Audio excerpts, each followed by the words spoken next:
संजी जैन।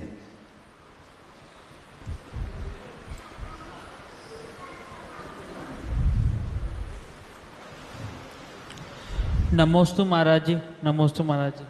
महाराज जी, मेरा ये प्रश्न है, जैसे आपने सुबह प्रवचन में बोला था कि औषधि दान अभेदान में कि गरीबों को दान दें, वो भी एक दान है, ये बहुत अच्छी बात है। और आपने बोला जैसा अपनी जातियों में दे, तो महाराज जी ऐसा क्यों नहीं? जैसे महाराज जी देखो, ये बेचारे फुटपाथ पे, इन पे महाराज जी बच्चे भूखे सो जाते हैं, बीमारियों से ग्रसित होते हैं। और महाराज जी कई संस्थान, जैसे अभी ये आश्रम में बच्चों का आश्रम है, वृद्धा आश्रम है। और जैसा आपने महाराज जी कहा था स्कूल, जैन स्कूल खुला है, तो महाराज जी जैन स्कूल भी खुलना चाहिए। और एक ऐसा स्कूल भी महाराज जी जैनियों को खोलना चाहिए प्रश्न करिए अपना प्रश्न। महाराज जी मेरा यही प्रश्न है कि हर तरह का दान देना चाहिए, जैसे गरीबों के बच्चे। देखिए ऐसा है, जैन दर्शन में दान की विधि बड़ी विस्तृत है। स्वयं की स्वेच्छा से, स्वयं की शक्ति से और योग्य क्षेत्र में ही दान देना चाहिए। अगर आपने अयोग्य क्षेत्र आदि में दान दिया है तो आपका दान किसी भी काम का नहीं रहेगा। एक बात आप सबसे और कहनी है, जब भी कहीं दान दें सोच विचार कर ही दान दें। क्या होता है, जैसे कहीं कोई नया कार्यक्रम आया, आपने वहाँ दान दिया और वो कार्यक्रम वहीं अधूरा रुक गया, फिर वो दान दें कि ना दें, किसको दें, बड़ी विकल्प संकल्प हो जाते हैं।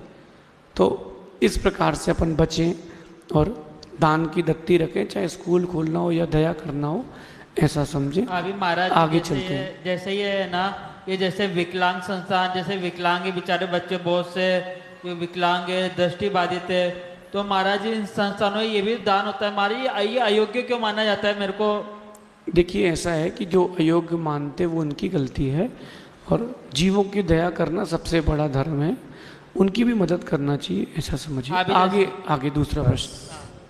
जिन्हें भी जिज्ञासाएं करनी है वो संक्षेप में अपने प्रश्न करें, बहुत लोग हैं आगे। इसके बाद तैयार रहेंगे अभिनंदन जैन।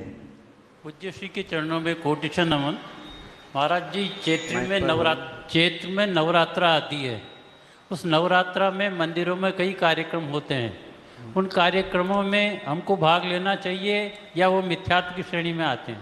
बहुत अच्छी बात। देखिए आपके प्रश्न का उत्तर मैं दे देता हूँ, लेकिन जो अपने कोटा में गोष्ठी हो रही है उसमें आपके विषय पर बहुत सुंदर आलेख विद्वानों का आने वाला है। नवरात्रि पर्व जो है वो जैन दर्शन का पर्व नहीं है।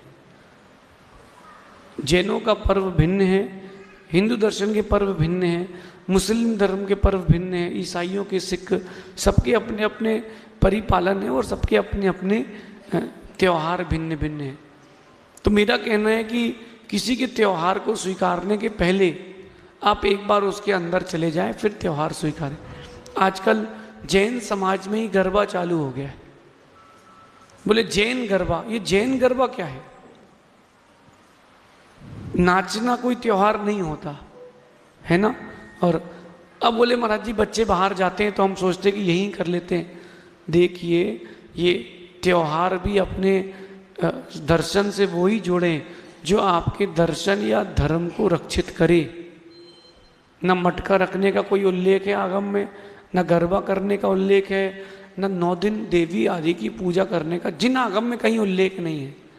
चाहे यक्ष यक्षिणियों, कई जगह ऐसा होता है कि वो 9 दिन 9 यक्ष यक्षिणियों की पूजा आदि करते हैं, विधान करते हैं, इसका भी आगम में कोई उल्लेख नहीं है। नवरात्रि आदि का होता तो अपने को वर्तमान योग आदि ग्रंथों में मिलता। तो इस प्रकार का आगम में कोई भी उल्लेख नहीं है।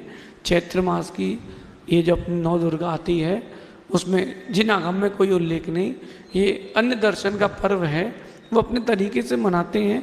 आप अपने जैन दर्शन की रक्षा करें, आप अपने पर्व मनाएं, यही सर्वश्रेष्ठ है।